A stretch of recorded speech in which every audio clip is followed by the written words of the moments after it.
Kapiling ni Senador Revilla ang kanyang pamilya at pinakamalalapit na kaibigan hanggang tuluyan siyang ipasok sa piitan. Tunghayan po natin ang malapitan ang ilan sa mga tagpo sa pagtutok na ito ni Sandra Aguinaldo. Naging madamdamin ang pamamaalam bago lumabas ng bahay si Senador Bong Revilla papuntang Sandigan Bayan. Niyakap siya ng dalawang kapatid na babae at anak na si Jolo. Sumunod ang mga anak na babae at misis na si Representative Lani Mercado.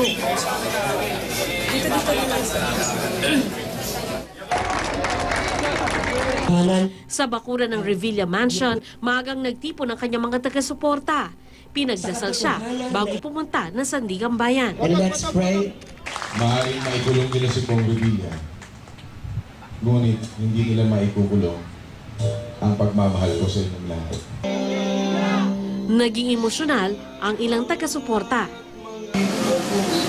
Sa daan, inabangan din si Revilla ng kanyang mga kababayan.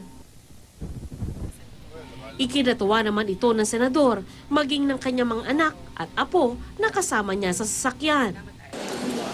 Dumaan din siya sa St. Michael's Church sa Bacoor. Sumaglit din sa bahay ng kanyang ama, pero hiniling niyang huwag nang punan ito ng media. Sa sasakyan, ipinakita niya sa amin ang inspirational book na bigay ng kanyang ama, na may sinulat ding maikling mensahe. Sa biyahe, nakuha pang makipagbiruan ng senador sa kanyang mga anak.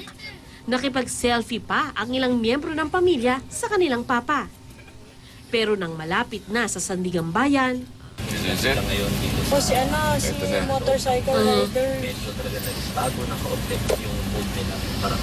Kaya natin to pa. matapos ang kanyang voluntary submission sa korte, sa sasakyan na ng PNP sinakay si Revilla papunta sa kanyang piitan sa Camp Crame. Dito sa Camp Crame, humantong ang convoy ni Senador Bong Revilla Jr. Walang piyansa ang plunder, pero hiniling ng kanyang mga abogado sa Sandigan Bayan na payagan siya makapagpiyansa. Sa ngayon, umaasa na lamang si Revilla na mapagbibigyan ang kanyang mosyon. Sandra Aguinaldo, nakatutok, 24 Oras.